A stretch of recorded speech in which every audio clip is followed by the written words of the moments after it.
If you are an African, you really need to watch this. Africa is in trouble.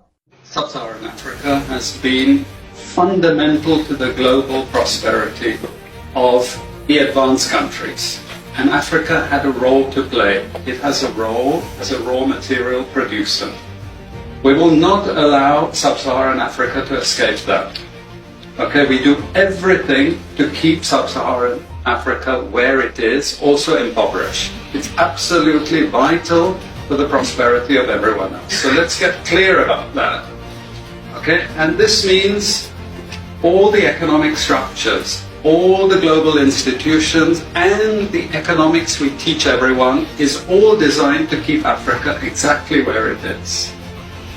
And whether it is Europe or US or now China, it's always the same. We need Africa to be impoverished because we need those raw materials and we need them dirt cheap. Okay, so that's the message.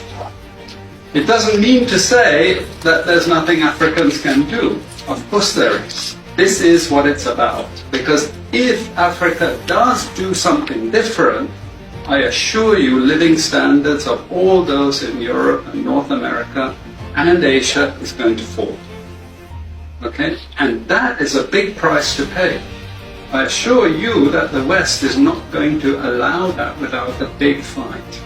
Okay? So the job of many Western academics is to convince Africans they have to keep doing what they're doing. Okay? And to show them it's your fault that you're poor. It's not our fault.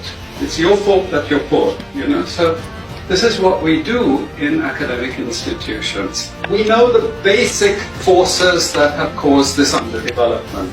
We know it's colonization. We cannot afford to allow Africa to industrialize and start producing manufactures. Okay, so we will do everything to stop that. And I'm going to show you how we actually block that. We had East Asian rapid industrialization processes. So in the earlier period, we had Japan and Korea and Taiwan.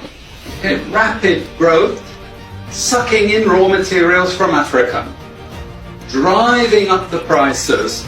After those countries finished industrialization, then Sub-Saharan African growth rate again fell. Sub-Saharan Africa is condemned to this role, just the supplier of raw materials, not a manufacturer. The currencies are collapsing of these countries, and many of them are Sub-Saharan African countries. After colonization ended, we needed new structures to keep these countries where they were. Okay?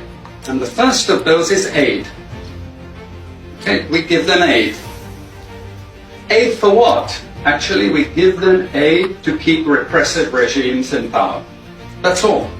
All the hypocrisy about transparency and democracy and bullshit like that, it's all bullshit. But it would go to country after country offering loans. And if the president did not accept the loan, they were killed. It's just economics. It's economic warfare. The rich declare war on the poor. It happens everywhere. It happens in a country. The rich control the government. Of course they do.